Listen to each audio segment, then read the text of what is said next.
had to reverse engineer the way I usually make this in order to make this recipe. Hi everyone, it's Tash and welcome to another Wednesday recipe video. And today we are making Bubur Pulut Hitam. Timestamps are down below in the description if you want to skip the initial blah blah. Stick around if you want to hear a little bit about what we're making first. This is a super popular dessert in Malaysia and Indonesia, and in Singapore I think. And it's basically a sweet coconut milk enriched black sticky rice pudding, or porridge if you will. And usually the way I make it is to take a couple of handfuls of black sticky rice, chuck it in a pan, rinse it, add just enough water. What just enough water is, only my eyes know. A few chunks of gula melaka sugar, throw in a pandan leaf, boil it up, add some coconut milk, done. Not very helpful for a recipe. So although I don't find recipe development particularly hard, I've been doing it for a few years, this one was tough because I've been making it just by vibes all these years. And this time I actually had to measure stuff. So what I had to do was literally take a few handfuls of rice as usual, and then I had to go take that and weigh it, and then I had to eyeball the water like I usually did, and then I had to strain that out and I had to measure it, and then I had to make the quantities not crazy, like 98.7 grams. I had to round things up a bit. And I think in the end I got a pretty foolproof Pulut Hitam recipe. So let's go to the kitchen and see how it's done. Let's start, quite obviously, with the black sticky rice. I have 150 grams here which I've rinsed, which is why it's a little bit damp, and in a sieve rather. Add that in. Add in 350 millilitres of water.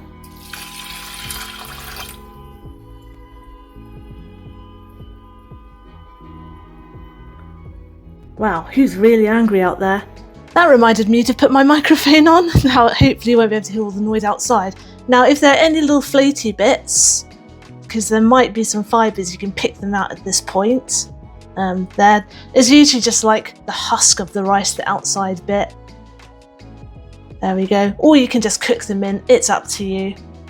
And one of my favourite ingredients, a pandan leaf. This one is so fragrant. I'm going to tear it up. Tie it in some knots.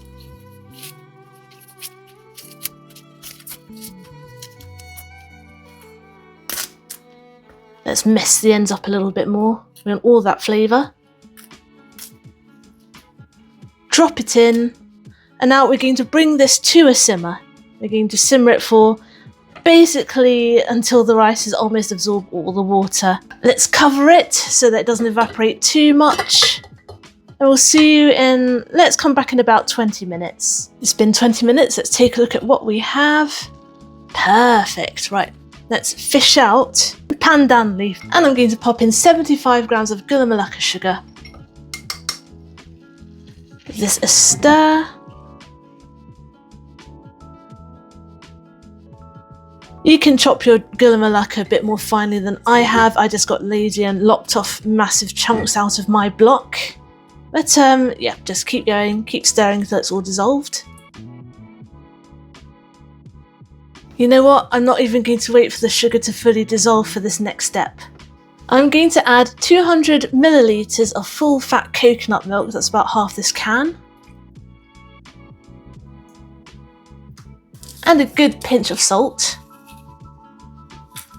Then we crank the heat up a little bit, and I'm going to keep stirring.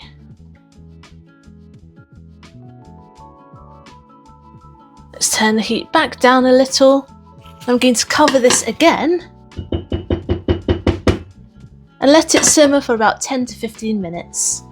It's been 15 minutes, let's have a look.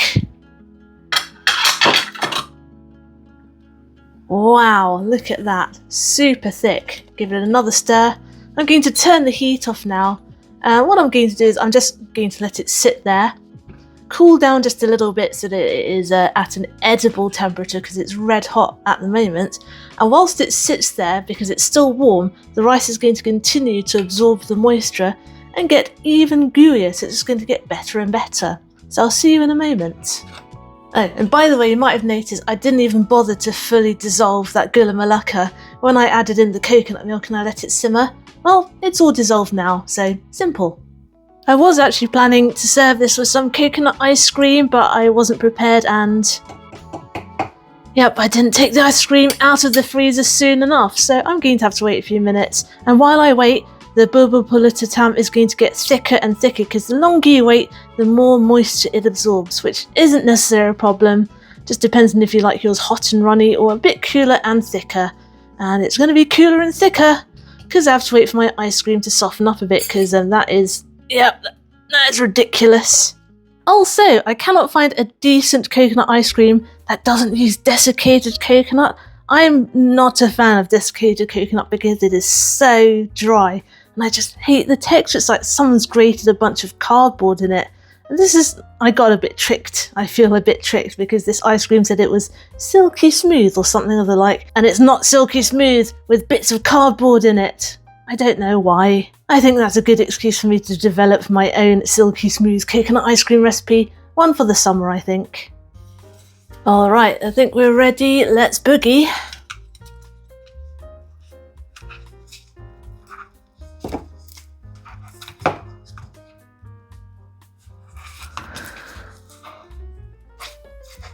I'm just going to put this here for now because I'm about to put cold on hot and it's going to melt fast as soon as I put it on the Pulut Hitam.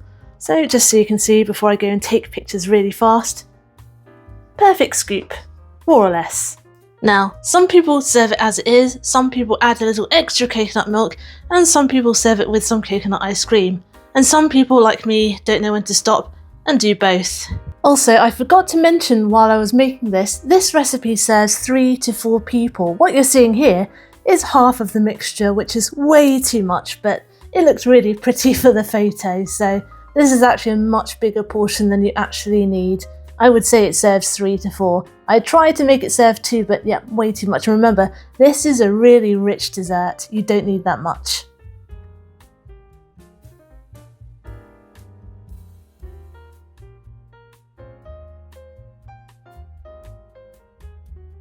Look at that texture, absolutely delicious. Cheers! It's so sweet and nutty and fragrant and almost chocolatish without being like chocolate. The black sticky rice flavour is so difficult to describe.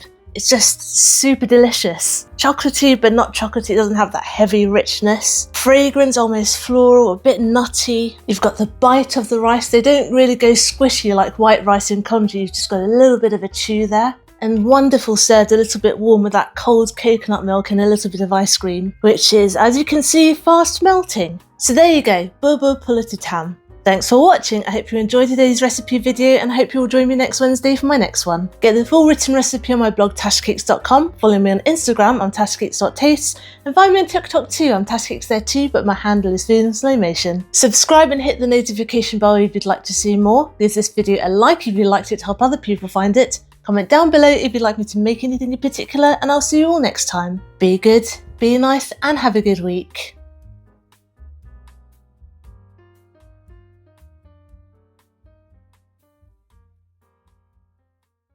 Good soup.